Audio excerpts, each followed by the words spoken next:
जीवन में कई बार परिस्थितियां ऐसी आती है कि आपका सारा धन मिलाकर भी उस बात को ठीक नहीं कर पाएगा, लेकिन जिनके घर में दुआएं कमाई होंगी, बात आएगी और ऐसे ठीक हो जाएगा जैसे कुछ हुआ ही ना हो। तो लोग कहते हैं कि इनके यहाँ तो चमत्कार हो गया। चमत्कार किसी की जिंदगी में नहीं होता है, चमत्कार किसी के घर में नहीं होता है। जो होता है वो हमारे ही कमाई गई दुआओं के कारण होता है। दुआएं जो है हमेशा अलग अलग परिस्थितियों में कमाई जाती है। धन जो है कमाना चाहिए, लेकिन धन जो है हमेशा दुआओं के साथ आनी चाहिए। मैं एक छोटा सा उदाहरण के साथ मैं आपको समझाने की कोशिश करूंगा। जैसे हम सभी लोग कभी ना कभी बाजार में जरूर गए होंगे और जाते भी हैं।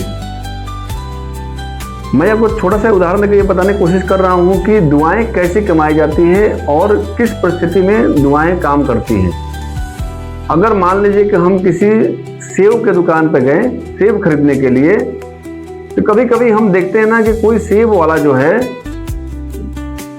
जब हम जाते हैं तो बोलता है ना कि बाबूजी ये आपके लायक सेब नहीं है, ये खराब सेब है। हम बोलते हैं कि कोई बात नहीं हमें दे दो, तो बोलते नहीं आपके लायक नहीं है, अंदर से बहुत खराब हो गया है, मुझको इसको फेंकना है।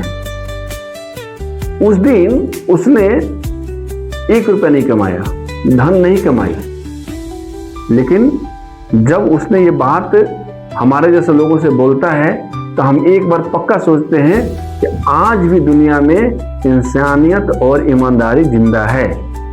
और जब हम घर में आते हैं तो हम अपने घर में ये बात को चर्चा करते हैं कि आज एक बहुत ही ईमानदार दुकानदार वाला मिला था, जिसने हमें बताया कि ये चीज़ें गलत हैं। वो जो दुकानदार है, आज उसको धन की आवश्यकता थी, लेकिन आज उसने धन नहीं कमाया, लेकिन आज उसने क्या कमाया? दुआएं कमाई।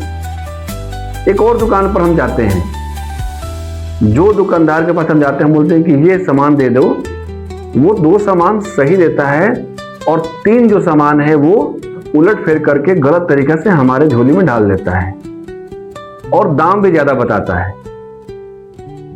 तो जब हम उस चीज को लेकर घर में आते हैं, बोले तो बहुत बेईमान आदमी है। जब हम घर में आकर देखते हैं कि 4 अगर हमने फल लिए हैं तो 4 में से 2 सड़े निकल गए, तो हम उसको अपने घर से कहीं ना कहीं एक नकारात्मक ऊर्जा भेजते हैं कि उसने हमें बेवकूफ़ बनाया। और ऐसा आए दिन हमारे साथ होता है, हम सभी के साथ होता है। तो हमको ऐसा महसूस होता है कि उसने मूर्ख बनाया। हम उसको बोलते तो नहीं है, लेकिन जाने अनजाने में एक नकारात्मक ऊर्जा उसके पास में चली जाती है। नकारात्मक ऊर्जा का जाना ही एक दुआओं का विपरीत असर होता है, और सकारात्मक ऊर्जा, सकारात्मक किसी के प्रति बात करना, वो अपने आप में दुआओं की परिभाषा में आता है। तो वो जो था, धन तो कमाया उसने पहला दिन, लेकिन साथ साथ में एक नकारात्मक ऊर्जा भी कमाया उसने। अगली बार क्या होगा कि जब मैं दुकान पर जाऊंगा तो वो जो दुकानदार मुझे गलत सामान दिया था, वो कितना भी सस्ता दे, उसके पास मैं नहीं जाऊंगा। आप इस चीज को महसूस कीजिएगा। आप हमेशा उस ईमानदार दुकानदार के पास जाइएगा जिसने आपको एक बार मना किया था कि बाबूजी ये आपके लिए ठीक नहीं है, और ये मान कर चलिए कि आप उसे मोल भाव भी नहीं करेंगे। जितने दाम में देगा उससे ज़्यादा दुगना दाम अब 10 रुपये उससे खुश, चुकी आपके मन में उसके प्रति एक विश्वास, एक दुआओं का वाली सोच पैदा होती है। आप उसको दुआएं देते हैं। और आप इतने ही नहीं करोगे, जब 10 दोस्त आपके साथ मिलेंगे तो आप उनको उस दुकानदार के प्रति अच्छा चीज़ बताओगे कि ये दुकानदार जो है वो ईमानदार है और अच्छी चीज़ें बताता है। मन में इसके सत्य वाली बात आती है। तो वो पहला दिन धन तो नहीं कमाया, पहला दिन दुआएं कमाई, और दुआओं का इतना असर पड़ेगा उसके ऊपर में कि वो अब उसके घर में जो अन्न जाएगा, उसके धन जाएगा, वो दुआओं वाली धन जाएगी। मेरा कहने का तात्पर्य यही है कि हम लोग धन तो कमाते हैं, लेकिन वो धन किस प्रकार से आ रहा है हमारे घर में, उस पर ध्यान देना बहुत जरूरी है।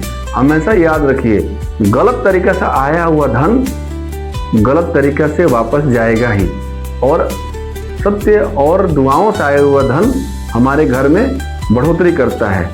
इसलिए कभी अब एक चीज़ और मैं उदाहरण देता हूँ, कभी कभी क्या हम अस्पताल में जाते हैं तो ये भी सभी के साथ घटनाएं होती है, लेकिन इस चीज़ को हम भूल जाते हैं। इसी चीज़ को हमको हमेशा याद रखनी चाहिए कि कभी कभी क्या होता है कि हॉस्पिटल में जाने के बाद में कुछ ऐसा कंडीशन आ जाती है कि डॉक्टर बोलता है कि अब इनकी स्थिति बहुत ही खराब है, तो हम डॉक्टर से क्या बोलते हैं कि आप पूरा धन, पूरा जमीन जायदाद सब ले लीजिए, लेकिन इसकी ज़िंदगी को बचा लीजिए।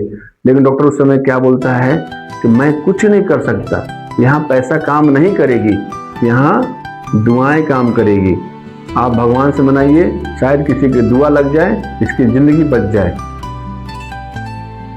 और कभी कभी क्या होता है कि हमारे पास पैसा नहीं रहते हैं और असाध्य रोग भी अचानक अपने आप ठीक हो जाता है, तो वही डॉक्टर कहता है ये रोग तो ठीक होने वाला नहीं था, शायद किसी का आशीर्वाद, किसी की दुआएं लगी होंगी, तभी इतने जल्दी चमत्कार हो गया।